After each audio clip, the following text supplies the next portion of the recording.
I'm on. Good evening, everybody. Thank you for joining us at Malachi Center. We appreciate you coming down over the hill for some exciting things this evening. There's lots and lots happening on this agenda, but before we get to that, you should have all seen one of these back in the back of the room. There's plenty of pizza back in the back of the room as well, so make sure you grab that. Can you go to the next slide where we have all of our events? I can. Yep. That's exciting. Hey, that's where we are. Our agenda tonight first, we're going to hear from Matthew Olmstead from Urban Community School about a really neat high school night that they're doing. We're going to hear more about Ohio City Farm from Michael Bartunik, and then we're going to hear more about the Irishtown Bend project towards the end. Plenty of time for questions, and we'll cover that when we get there. Some events coming up. This is where this shiny flyer comes into play. Some exciting things on here. Community Cleanup Day coming up this weekend. So make sure to come if you can on Saturday morning to help us pick up the neighborhood.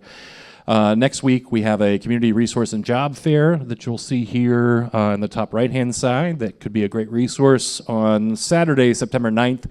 This is what was on the community page earlier today. We're going to do some street calming. It's not the perfect solution, but it's a better solution than is there now right by Masons. And so please come and join us if you can for that. And then this is exciting. Lauren and I were talking that we've talked about doing guerrilla infrastructure in a couple of corners. And so this is the official permit allowed guerrilla infrastructure that we're doing. So that'll be a nice improvement there. The neighborhood yard sale, which my daughter has told me that she will be selling personal artwork at the yard sale. She has a whole plan. Is coming up on September 16th, and then a next community meeting will be back at UCS. We'll be in the auxiliary room, which is right next to where we usually meet in more of an environment like this. We're going to try this for the next couple of meetings to where people have a place to sit down and put a plate down and whatnot. So that is coming up. With that, I'm going to turn things over to talk about high school night. Our next guest, Matthew Olmstead, you're going to come up and tell us what we got going on.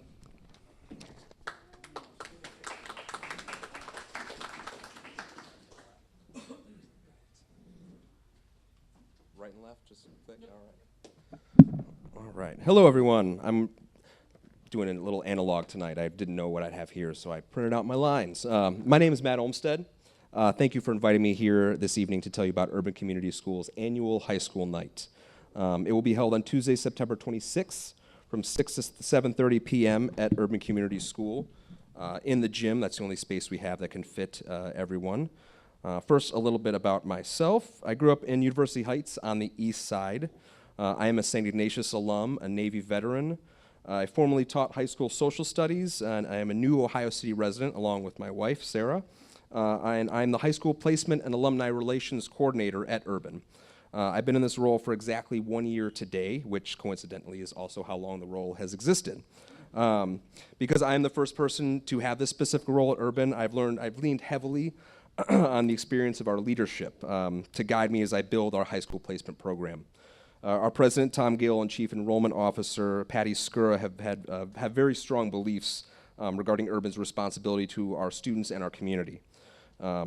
These beliefs are very explicitly stated in our school mission and vision and are as important to us today as they were in 1968 when Urban was founded, dually by the Ursuline nuns and educators of both St. Patrick's down the street on Bridge and here at St. Malachy's.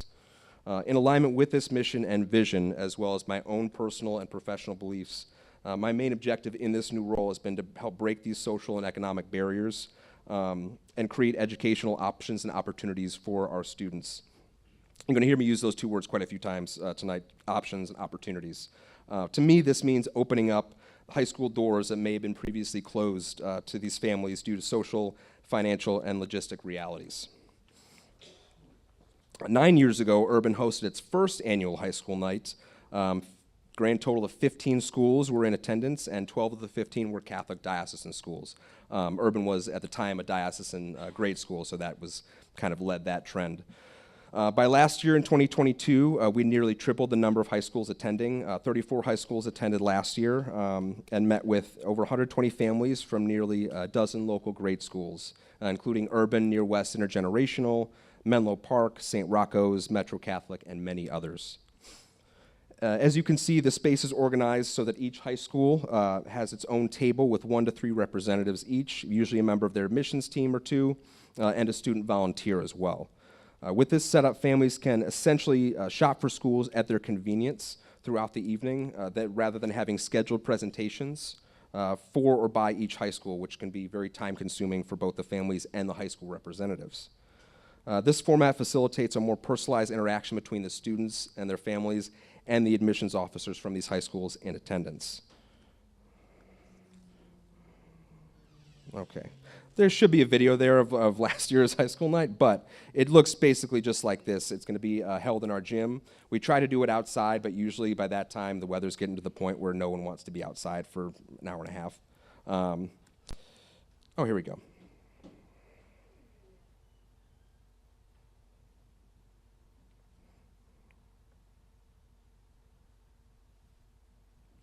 Maybe it will play.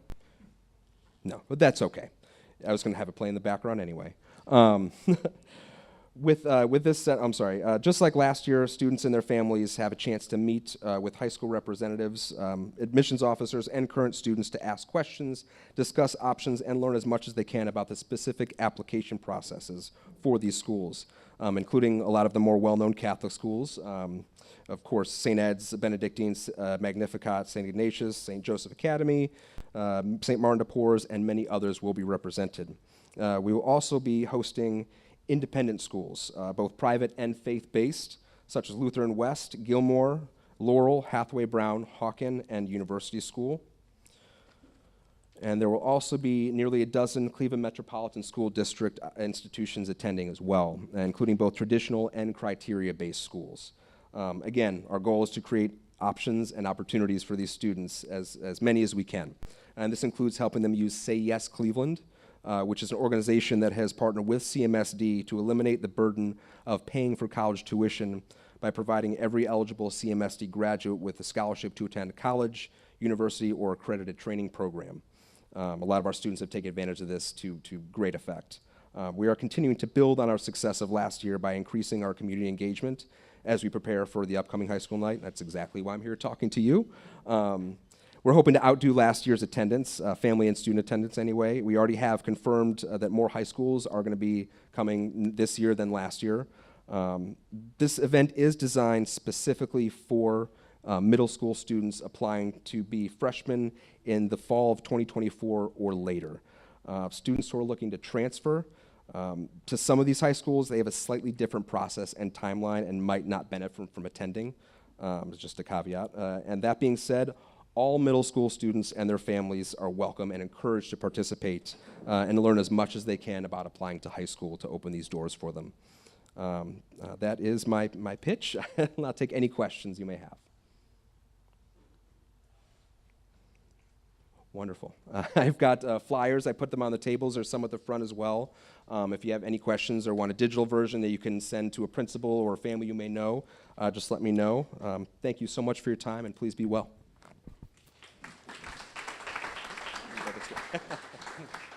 Awesome. Thanks, Matt. We appreciate that. That's a great program for all of the families that we have. We have a growing amount of families. That's one of the things that we tracked back in the first strategic plan I was involved in 2012 was the number of people that would stay if they had kids. And in 2012, that number was under 30%. And I don't have a recent number because we delayed it because of the pandemic, our last strategic plan, but I suspect that number is way, way higher now. So it's exciting to be here. So no further ado. Oh, these are our rules of engagement, which we will get to later. But before we talk about the next project, I should say, Ohio City Farm, our friend Michael Bartunik is here to talk about some new construction that's going on that will tie right into our next project that we'll talk about as well. So, Michael, I'll turn it over to you.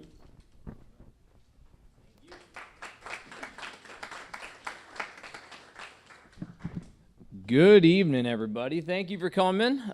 Thank you for having me. Looking forward to discussing a little bit about what the farm is doing currently in the community, as well as what we are hoping to do in the near future. Is everybody here generally familiar with the Ohio City Farm? Anybody been there? I know you have, Phil. So yeah, it's an awesome asset. To have an urban farm right in a community with that's so well plugged into rapid transit and the walkability of nearness to the West Side Market and to restaurants. It's a real blessing. I've been to urban farms all over the country, and I'm super proud that for the last 6 years I've had the honor of overseeing the Ohio City farm, which has been continuously running for 13 years. This is our 13th consecutive growing season, and we've kind of gone through some various iterations of business models. The Ohio City Farm currently acts as you could consider it a social enterprise of the Refugee Response. The Refugee Response is a local 501c3 nonprofit organization that is based on the Urban Community School campus. I love how all this stuff ties together, right?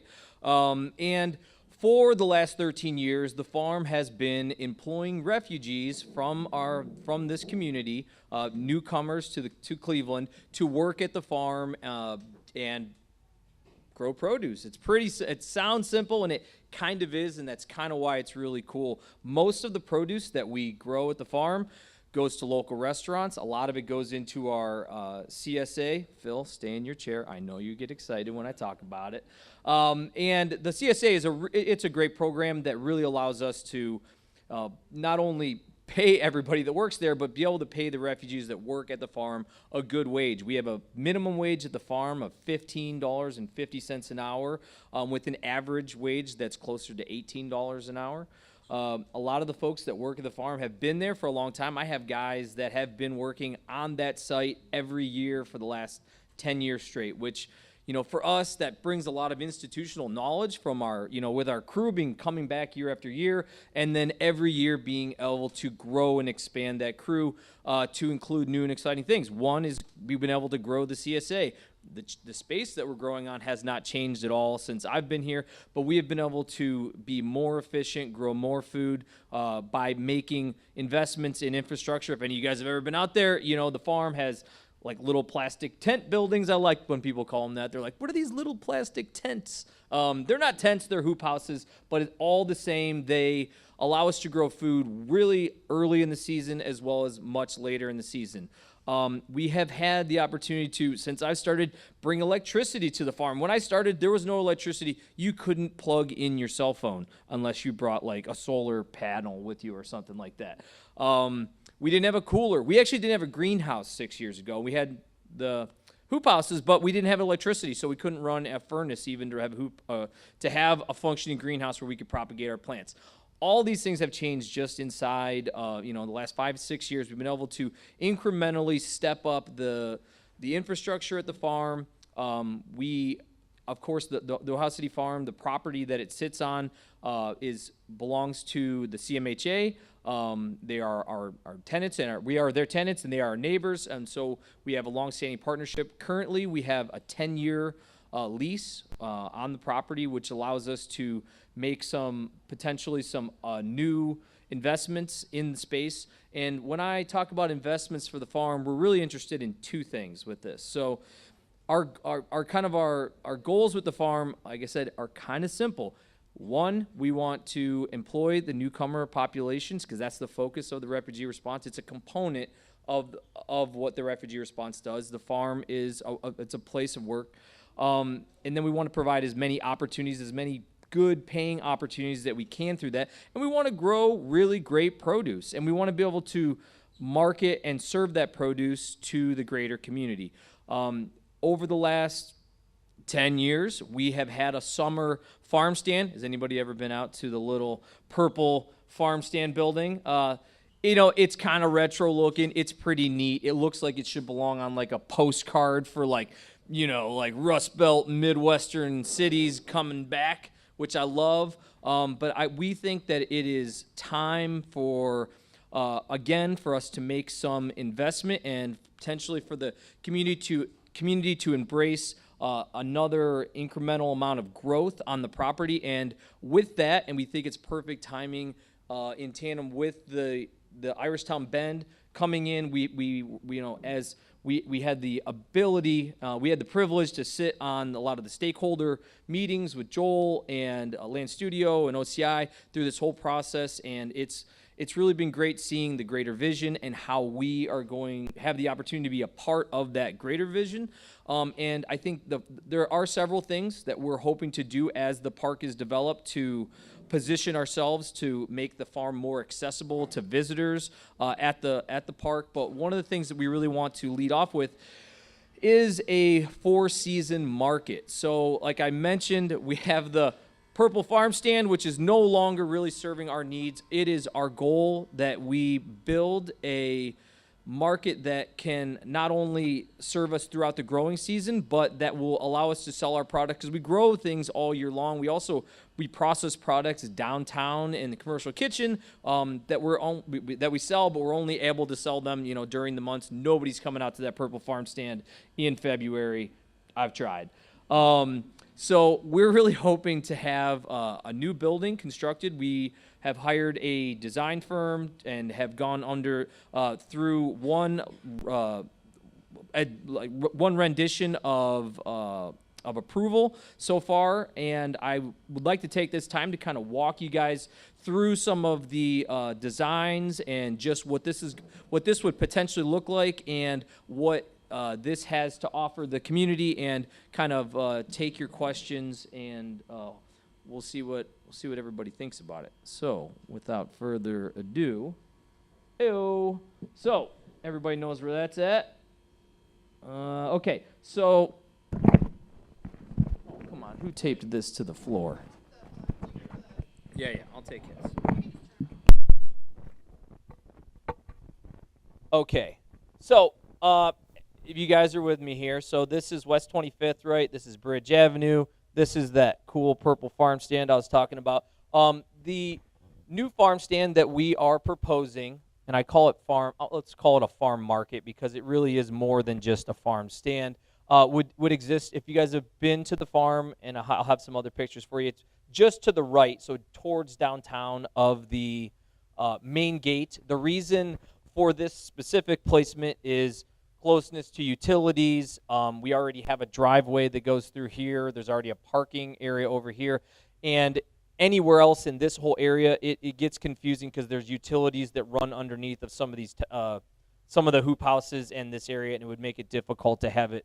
If it was going to be on this side of the property, it really has to be in that area. This is just some views from the street, what it looks like with the glass bubble looking eastward. Same thing, some views of the street. As I mentioned, the new building would be just to the right of this main gate. This is kind of the spot that we'd be talking about. This kind of front be the southeast corner of the property. Okay, so again, this is just for context. This is that main gate and hoop houses, and that's where the building would be. I'm going to jump into looking at some of the details of the space. As I mentioned, first and foremost, we are looking to be able to do a few things with this building, but first, I think primarily we're looking to use this as a market, a four-season market, something that we can be marketing our products as well as other agricultural or even craft goods that have some type of global or local significance. I mentioned we have some products that we currently make in a kitchen downtown. We have our own spices and herbs. We work with a local hot sauce company. We work with Rust Belt Riders. We sell their soil. We sell plants. There's a lot of things that we do that are just so hard to kind of pack into a small space. Our hope for this would be kind of the feel of a small grocery store, but with that would be kind of in this front area, and then building in some other space as well, some brick and mortar bathrooms, which, believe me, that would be awesome to have out at the farm. Wash and pack area. We're washing and packing produce pretty much from March all the way until Christmas time, and I don't know if you guys have ever washed radishes in the middle of December, but I can tell you it's cold, and your hands can only warm up so fast. So we're not expecting to get rid of our outdoor wash area because that is very comfortable throughout the warmer months, but we're hoping to have some wash pack area, prep area, an area for our CSA customers to actually pick up their CSAs through this building the way it's designed, there'll kind of be a way to be able to kind of pull up and make that a little bit easier than where they're being picked up right now. It's kind of in the middle of an intersection, so it's it works, but could be done a better way. And then in the future, actually not right away, but in the future, installing our own commercial kitchen into this space, which will allow us to be able to not only produce some added value products from the produce that we already grow, but even lend the space out for when we have events at the farm or other small producers or catering companies that may need to use the use of commercial space. Right now, like I said, we're renting space downtown. It's very inconvenient for us, especially it's not like we're going to the grocery store and then we're going there to make some like pierogies, like we're talking about like bushels and bushels and bushels of basil so that we can dry it down into a small. So it logistically, it is difficult to do when we're moving things all over the place. This is just this would be like a front view of the building. Don't worry, I'm going to get to the color, real shiny stuff in a second. This would be a side view looking from the west eastward towards downtown. The roof would be pitched up towards Bridge Avenue to the south. This is the reverse of that. There we go. So, I'll kind of walk you guys through what this would look like, or what this how this would translate onto the landscape. But essentially, this area here that you're looking at would be the market area, where access to the public from outside. You'll also be able to access this through the back, through the farm, if you were to be like visiting the farm and wanted to come to the market through the back. This would allow us to kind of have some visibility from the street as far as like, oh, what's going on in there? It's not just like dark walls and come on in at your own risk sort of thing. You kind of see an open market. You kind of can visualize. You can visualize if you're driving down the road, or you're, as so often happens, people are wandering around the neighborhood on their bikes, or walking their dogs, or taking their kids in strollers, or just bumming around on the weekends.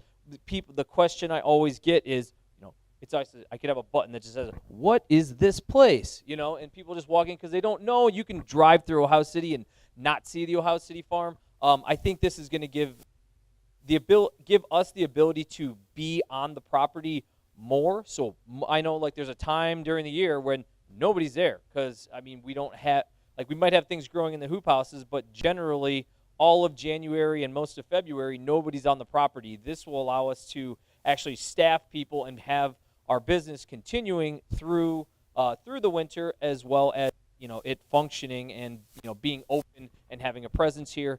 But we're pretty excited about being able to kind of look into the space and it not being like we're just putting up a building, but it is somewhat of a transparent design by design.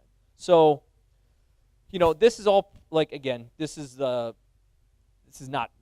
this is generally it's going to look like obviously this is not the farm around it. There will we will still have a fence that will secure the property from both sides.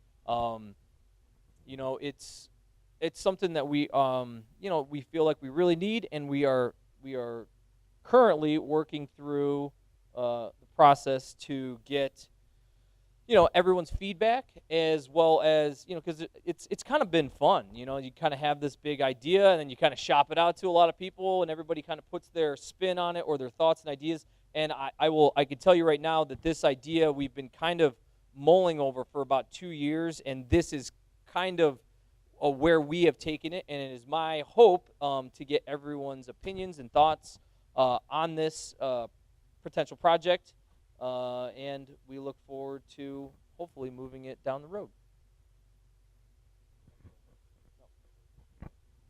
All right. Questions for Michael? Yep. The reason we run around with the mic, we're recording this, so it's going to go out on our YouTube page and all to our social media channels. So wait for the mic and then ask the question to where we can hear you on the video. What is a CSA? Ooh, good question. Okay, so CSA, plainly, it stands for Community Supported Agriculture. It's a subscription-based program that the farm offers to the community. Folks sign up or their family signs up at the beginning of the season, and they pick up a share of food each week for 20 consecutive weeks is the way we do it. We serve about 280 families every week with that program at the farm. Yes. What kind of joint coordination of communication are you planning with the West Side Market? In Oh, other words, so that a West Side Market shopper knows that your place is there and vice versa. yeah, that's a really great question.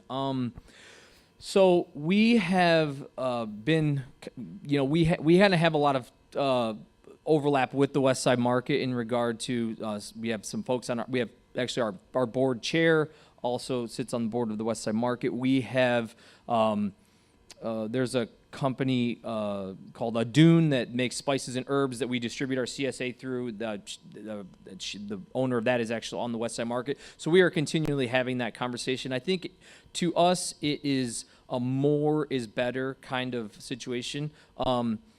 I get asked all the time, like, why don't you guys just have a farm why don't you guys just have a stand at the West Side Market and call it done? I think it's in some way this is more in a complementary to what the West Side Market does in what it is all about. And for us, this building allows us to market produce in the way that we want to at times that we feel are, relevant to our growing season. And I think going forward, I think there's a lot of benefit in working with the West Side Market in maybe promoting certain times a year, different products being sold here or there. But yeah, it's something we're looking forward to exploring more. Yeah, who wants to go? Yeah, whoever he gets to first, right? When they build the Irish Town Bend Park and realign the road, Yeah. how much of the farm are they taking when they put the road through the farm? No, I'm kidding. Yeah, it's about 1 acre. So currently the Ohio City Farm resides on about 6 acres of CMHA property, and we'll be losing about 1. But we are happy to be a part of the park, and we will adjust accordingly. Any other place to grow in that big No, park? I think that's kind of part of it. Last year I spent a lot of time going over how the park was going to change what our opportunities are in the future and how we may adjust, and this market is kind of part of that. It's not that we're losing an acre, but I don't have any interest in starting another Ohio City Farm in Tremont. You know what I mean? We really want to do the very most that we can with the space that we have, and while it's shrinking, I think that just encourages us to be that much more efficient and creative with how we proceed forward. Lenny. Thank you. You mentioned the fence. Why do you need a fence? Well, so it is, that parcel is up, it is our responsibility to keep that parcel, first of all, to make sure that it's not a dangerous place. And the only way we can do that is by when we're there and the farm is open, it is a public place. We have picnic tables for the community to come in and bring a sack lunch, take a walk, bring your friends.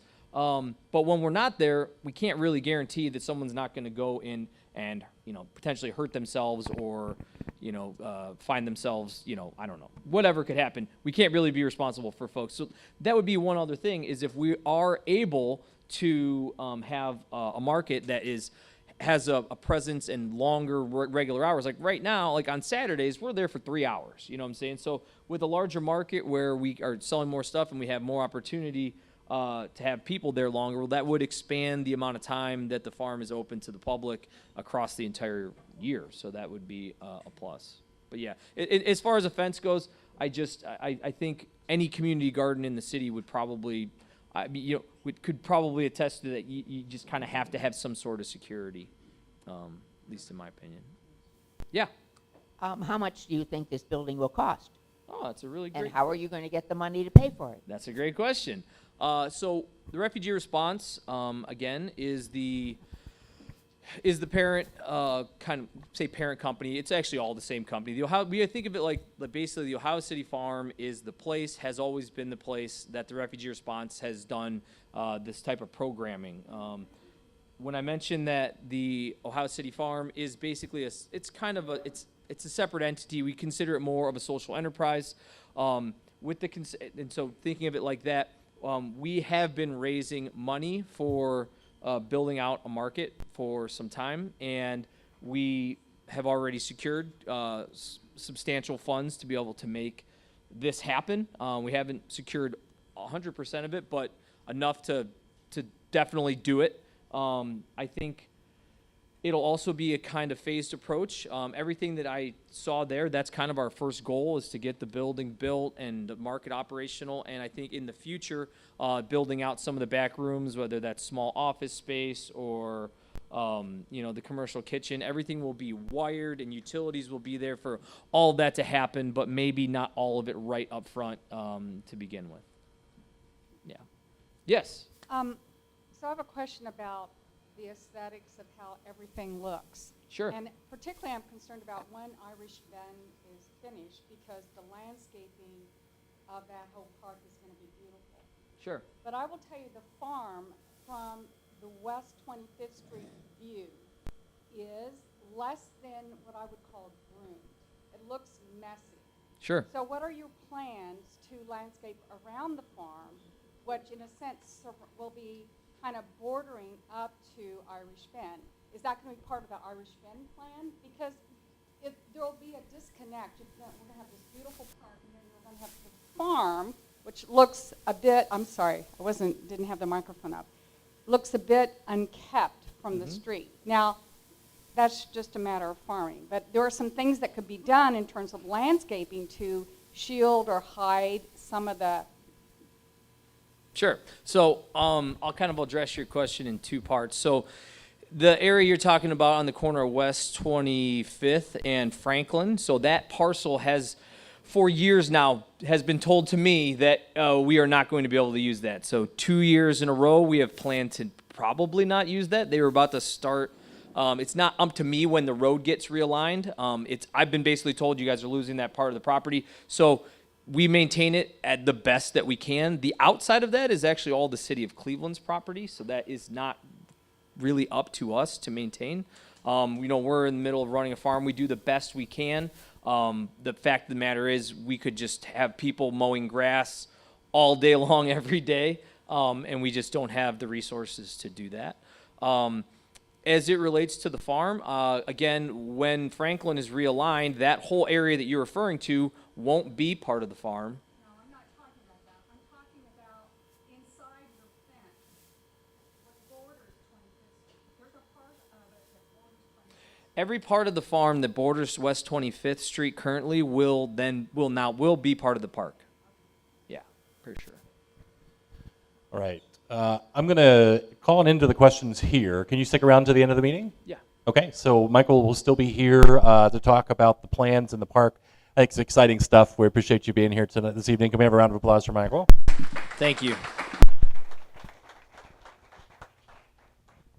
And finally on our agenda this evening, after I remind you that there's plenty of pizza back there in the back, we have a very exciting project that's going to be a very big hole in the ground here very temporarily, and we wanted to give you an update. So our friends from the Port are here, but before we call them up, I'd like to recognize two people in the room.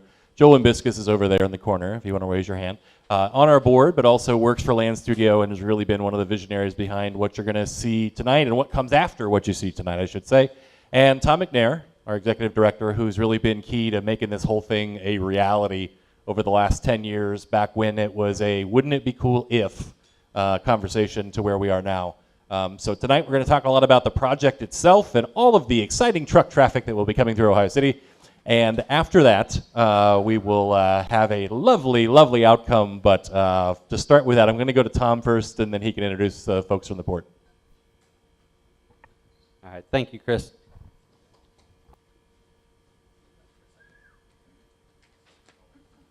All right, Tom McNair, Executive Director with Ohio City Incorporated. Thank you, Brian. First, I do want to take a quick moment to thank our partners who are presenting tonight. Matt from Urban Community School. Urban is such an amazing partner for this neighborhood. And, for those of us that live in the city of Cleveland, with kids, that school choice thing is really complicated, and so the ability to bring in CMSD schools, non-denominational schools, everything is a real service to the neighborhood. Thank you. Like I said, they are amazing community partners hosting our meetings, but the Refugee Response also has their offices on campus because they have several nonprofits there. With that, to Michael and Patrick, who's not here with us tonight from the Refugee Response because he is hosting the county executive on the farm, which is great. An amazing organization, right, that does almost incalculable good for the community. You guys have been amazing partners as you've kind of navigated this, and really ironic the way that this presentation sets itself up tonight, because some of you may recall the reason that the Ohio City Farm exists, right? So that was a part of low-rise housing of CMHA behind Riverview, and that was torn down because they were going to put up mixed-income housing that was around there. And when they had taken those buildings down, started doing soil samples, at some point they stopped and said, you guys have a small problem. All this land is falling into the river, right? And so that kind of started the situation of today.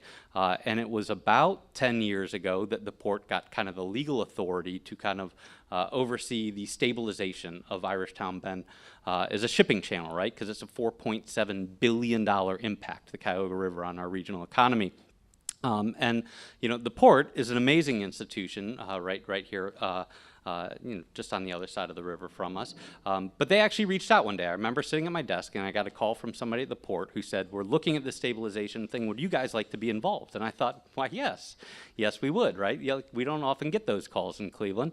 And so, it's been about 10 years, and I want to acknowledge my good friend Linda Sternheimer, because she has been with the port for the entirety of those 10 years and getting to today, that, several people have been working on this issue of how is it do you stabilize Irishtown Bend, and then that idea of what might come after. And I think that is a great reminder with where we started on the farm, that this is first and foremost a stabilization project, right?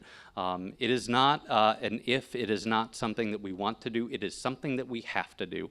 And I cannot overstate the work that the port has done over the course of 10 years in getting us to this $60 million construction project, which is going to have wide-ranging impacts on our neighborhood, both in the short term, but obviously in the long term too.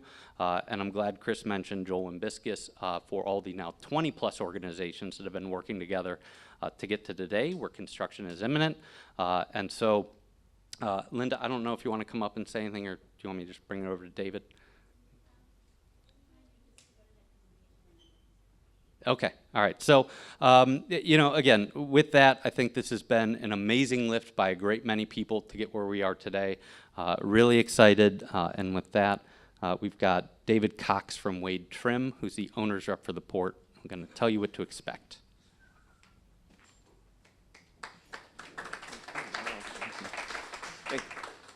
Thanks, Tom. Thank you for inviting us. We're glad to be part of the outreach effort for the port to give you information about this project.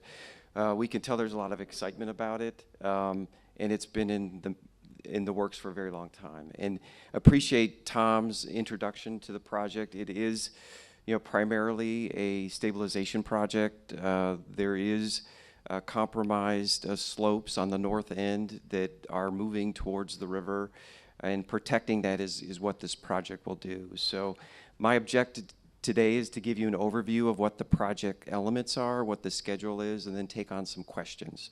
We did bring with us a whole army of folks that can help answer those questions, and we'll do some introductions here in a little bit. The official name of the project is the Irishtown Bend Stabilization and Rehabilitation Project. Just to start with some folks that are here, the project went out for bid in, I believe it was April, and it was awarded about a month ago on July 13th.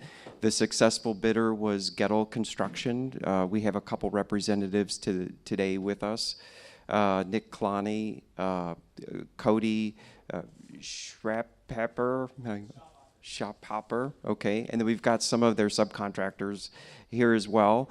I'm with Wade Trim. Wade Trim is the owner's representative representative for the port. The port has a small amount of staff, and our goal is to support the port and oversee the construction. Our on-site construction manager is here today, Gene Hoffman, and then we've also got a representative from the design engineer, Osborne Engineering, Alex Duffy is also here as well today. So we've got a whole crew to take on probably a ton of questions you all have for us. This slide gives you an overview of our team. Linda Sturmheimer is our project manager. She is the Director of Urban Planning and Engagement. I'm Dave Cox. I'm our project manager for our owner's rep. I introduced Gene Hoffman.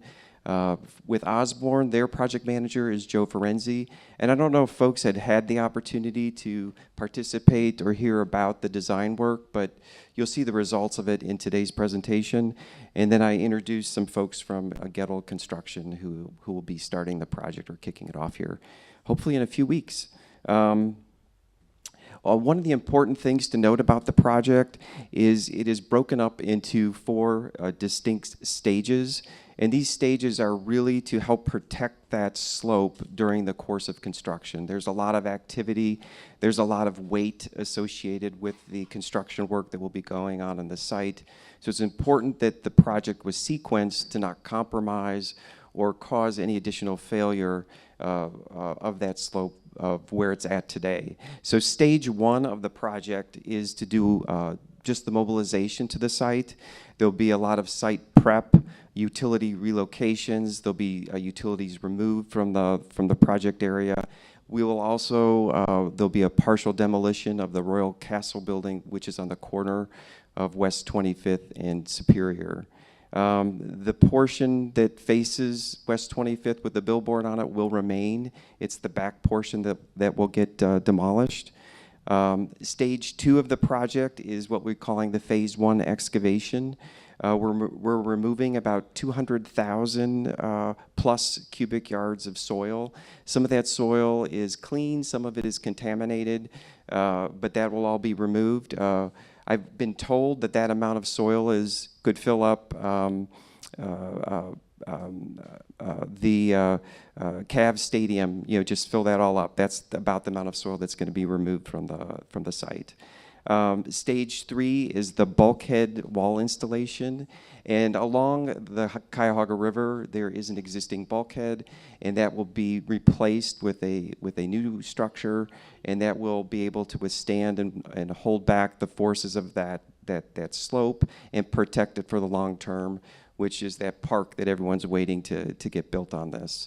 And then stage 4 is the phase 2 excavation, and this is where we're doing the final grading. There'll be some fill material, about 80,000 yards, that'll be brought into the property, and it'll be regraded, and there'll be some other amenities that'll cover at the end of the presentation. One key component of stage 4 is there is a interceptor that Northeast Ohio Sewer District has that follows River Bend Road. I think it services about 30 acres upstream of that. That sewer is compromised. They did do a repair on it about 10 years ago, but it is moving along with the slope, and it's important that gets stabilized so that there's sewer service for all those residents and businesses that are upstream of that area.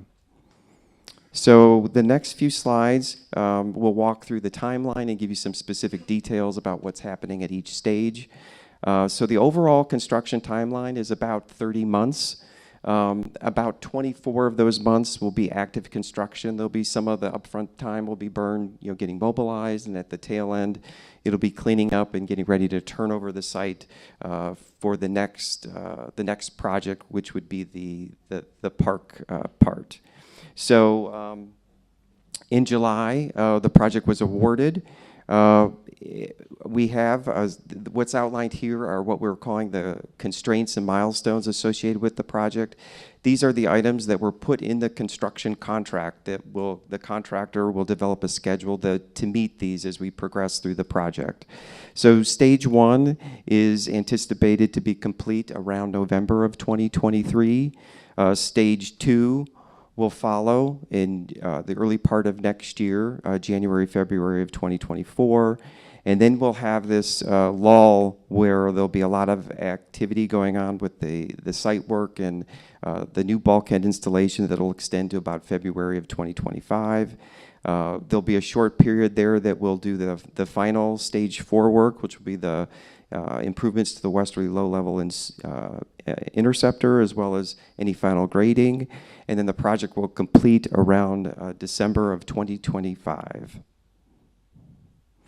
So this slide here gives you an idea of what will happen on the first 90 days. So this is an outline of our stage 1. So what will happen during this period is the site will be secured with fencing. So the red outline that you're seeing on the overall property, I assume everyone's familiar with the extent of the property, but that gives you a feel for where the fencing will be provided. It'll follow it probably won't go right along the bridge, but it'll take off from the bridge, go along West 25th, and then head towards and follow down Franklin Road, and then over where it ends up near Columbus Road. But that'll give you an idea of what the fencing will be. You'll also see these green square areas. These are the access locations that were put into the plans for the contractor, where they will come into or exit the property. Those will all be secured as well. The little blue square shows the Royal Castle building, and the back half of that is what will be demolished as part of this project. And the one thing to note is that early on in the project, that the Franklin Road, the existing road, will be closed. That'll be needed for some of the laydown areas. That'll also be needed to help facilitate some of the construction, transportation in and out of there with all the excavated materials. The other things to note is there'll be some signs that'll put up on the fencing. There will be webcams that will be installed on the property, so we'll have 24-hour view of what's happening on the site, as well as be able to provide some time-lapse photography of the progress of the project. And then lastly, there will be stormwater control measures put in place across the site to protect any sediment from leaving the property during the heavy earthwork activities that will be going on. Okay, and then in about 6 months, this would be about when the stage 2 work would be complete. And that's around January 2024. So the few graphics that I have here, the one that's on the top of the page, you'll see that orange shaded area. That'll give you a feel for the amount of soil that will be removed from the property. The little inset map that's sort of in the center of the screen shows you where that section was taken, and that pretty much gives you a feel for how much soil will be removed from the north end of the property. So quite a bit. The other graphic that's on the lower right is an extension. So you kind of have, if you look at this whole section, this goes like here, and then it continues onto here. So you kind of have to think about the two of them together. And so you can see on that bottom graphic of how the site will be regraded. The gray areas are showing areas that would be filled with the final grading, and then obviously at the far end is what the new bulkhead will look like. Okay, and then really the serious work for the project. It is a lot of work to remove the 200,000 plus cubic yards, but putting in that bulkhead will take quite a bit of time. Most of this work will be done via the shore. Are people familiar with what bulkhead installation is? We got a couple folks there. Basically, it's sheet piles that will be driven along the shore. So there'll be a lot of activity to drive that material into the ground. Our goal is to anchor that into the native clay material or bedrock material to secure that. And then there'll be anchors that will be put in at a 45-degree angle to hold that system upright so that it will not move towards that the Cuyahoga River. So that's what you're seeing there in that graphic in the middle. You can see the green kind of provides what that sheet piling looks like, and then that 45 angle line here shows you where those rock anchors go. So it's quite an extensive work. There's 2,100 lineal feet. There's a portion of this that will get what we're calling a green bulkhead. It's an opportunity where they'll be put in some places to promote more fish habitat using some natural vegetation, and that'll be placed along in front of the bulkhead for a portion of the 2,100 feet. The other thing to mention is that the overall schedule for the majority of the project, it should be generally a Monday through Friday activity, although the contract documents provide Monday through Saturday. Basically, it follows recommendations from the City of Cleveland for construction projects within the city limits. So the documents are set up to provide for that. The contractor will have to work within those constraints as they do their work. At 24 months, around June of 2025, this is when the work will happen to, really at the tail end of the project. One of the key features here is to fix that compromised interceptor. And what we're showing here is there's a photograph where you can see the inside of that interceptor. And it's supposed to be round, so you can see that it is, in an oblong shape, and that's basically because the soil is pushing it towards the river. And the green ovals that are shown are the approximate locations that those repairs will be made. This graphic also shows some of the features that will be left behind at the close of the project. So you'll see that there's a few water quality ponds that will be added, and these will be incorporated into the park when that project gets going. You can also see that Franklin Avenue will be realigned, so it will be moved from its current location to the south. So it will intersect where Franklin, I think it's Boulevard, exists now. So it'll be a thoroughfare straight through there. And then there'll be some gravel paths throughout the property, and then it'll be left in the shape of some grass seeding and things like that. And it's basically going to be the platform for the park that would follow this project. Okay, hopefully that gives folks a good overview of the components that's associated with this project and the overall time frame, and some of the things that we have as milestones, and some of the things that are set in the contract for us to achieve over the next 30 months. So at this point, we can take some questions from folks. Awesome, thank you. Just a few level setting ground rules. Again, be respectful. Ask one question and before we go around twice. Tonight we're specifically talking about this part of the project. So if you've got a park project question, come talk to us after, and we're glad to answer those. But really for our guests tonight, we want to focus on the port's work and what's going on with the construction there to make sure we stay on topic. And the other question, to save you the time, the Royal Castle building that's on the corner, the front half of it will eventually come down too. It's just this part of the project, the back half is coming down. Later, the rest of it will come down. Yep.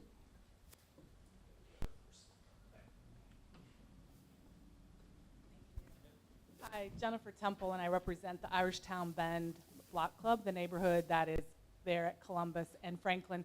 So my question is two-part. When will Franklin close? And two, will that dirt all be diverted up Columbus and through our neighborhood?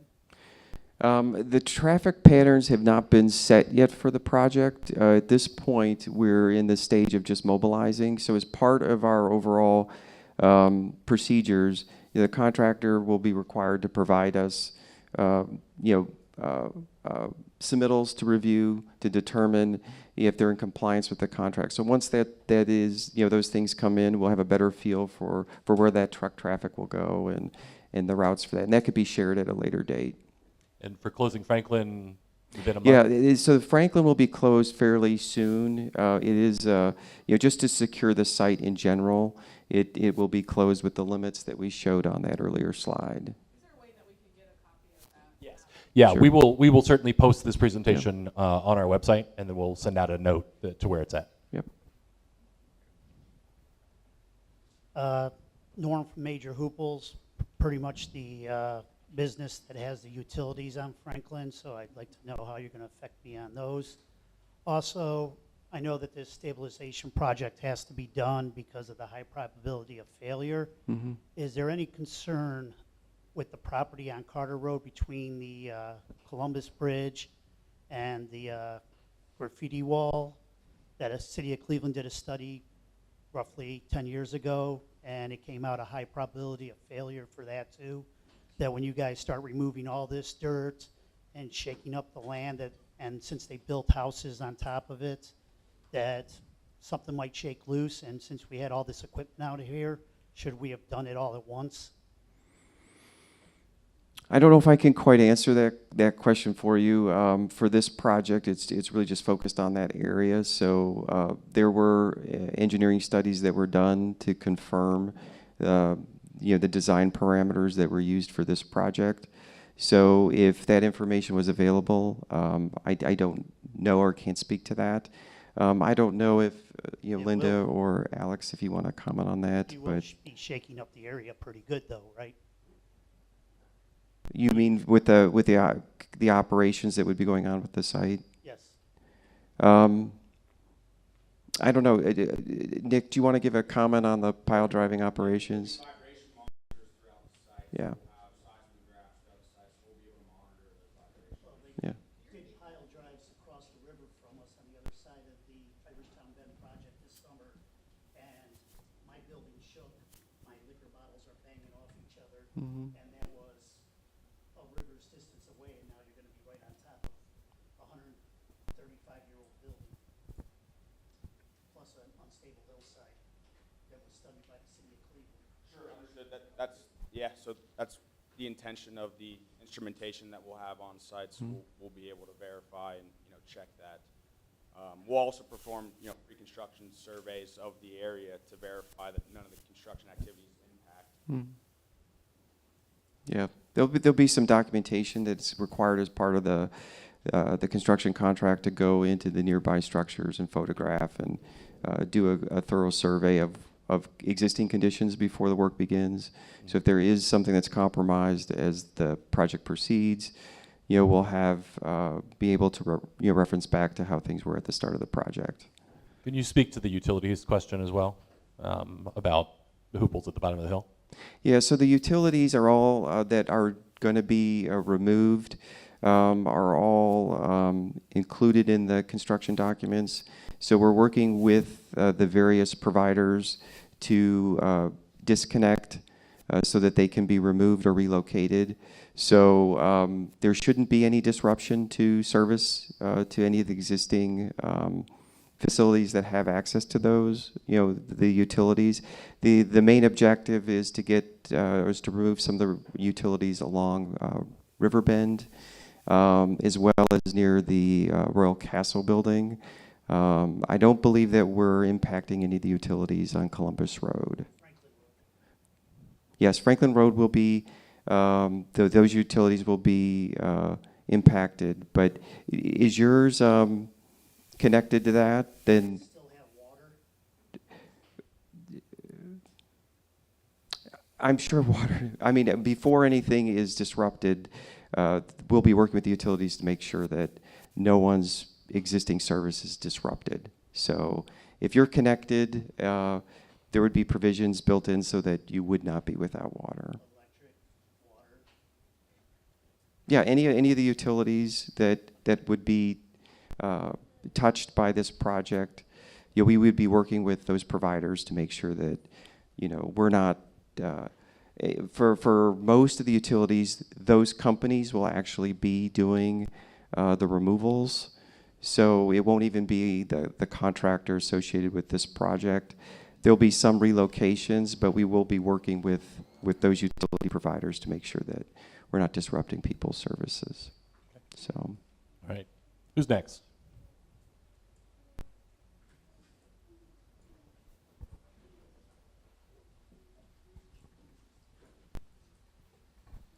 Thank you. Does your completion date in December of '25 include completing the new Franklin Road, and does that Yes. road have parking on both sides? Yes, it does include completing the Franklin Road project, and I don't have the details of the road design, but those can be shared. We can share the plans for that. From memory, I believe it does. Is that fair, Tom? Joel? I think it does. Next question, anyone? We have anybody else that would like to ask a question first? All right.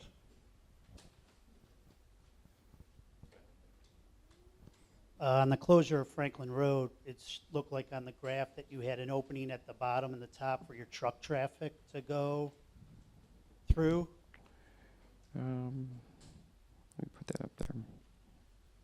Is that what those green boxes are? The green boxes are access points, not necessarily ongoing truck traffic. It's their access points provided there. So we'll be working with the contractor to determine the traffic routes. But they're the access points that are provided at this stage in the project. Okay, because I thought the road had to be closed because it'd be too dangerous to use during the removal of the dirt, and it's already a no truck road Mm-hmm. posted by the city. Right. Okay. Yeah.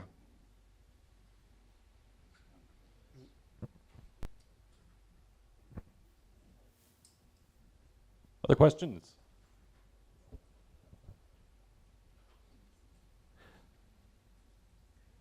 Mr. McNair?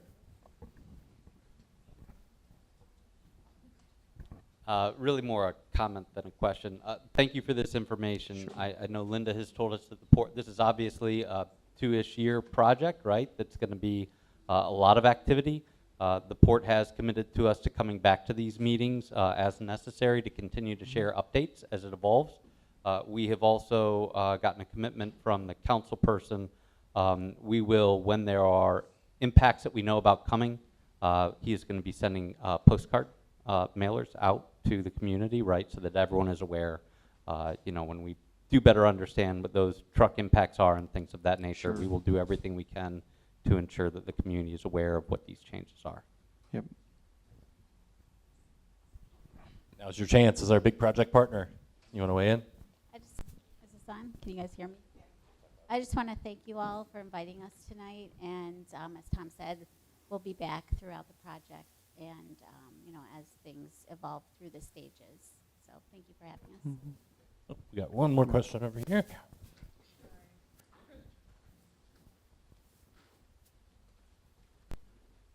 Close this with the closing of Franklin. Will the signage go up soon? You said that you thought that it would close soon. We get a lot of confused people that come down there, and then with the bridge open, and if they don't have notice, I think that there's an opportunity for a lot of accidents, and then also because the Center Street Bridge is also closed at this time, is there some correlation there, and will there be plenty of notice and plenty of signage to make sure, because about 75% of the people that come down Columbus from Abbey are actually going to turn on Franklin Road. So that's, Okay. that's a lot of traffic that will be diverted. And I just want to make sure that that's being taken into consideration. Yeah, we'll be working with the city of Cleveland on those traffic control plans.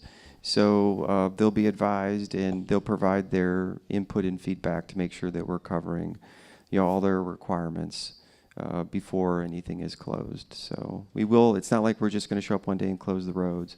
We'll, yeah. But we'll be working with the city to make sure that we get all our permits and everything in place before that's done. And Ohio City is working with the council person to do mailers to all of Ward 3. So we'll make sure that everyone in the neighborhood knows too. Awesome. Well, thank you for being here. We appreciate it. We always try to get you out of here by 7. It's 7:05, so we came very close this evening. But we appreciate you being here. We'll see you next month back over at Urban Community School. And please, please, please check out those events on that nice, colorful flyer that Katie made. And we will hopefully see you sometime soon. Thanks. And if you have additional questions, everybody's still here. So come find the person that knows the answer.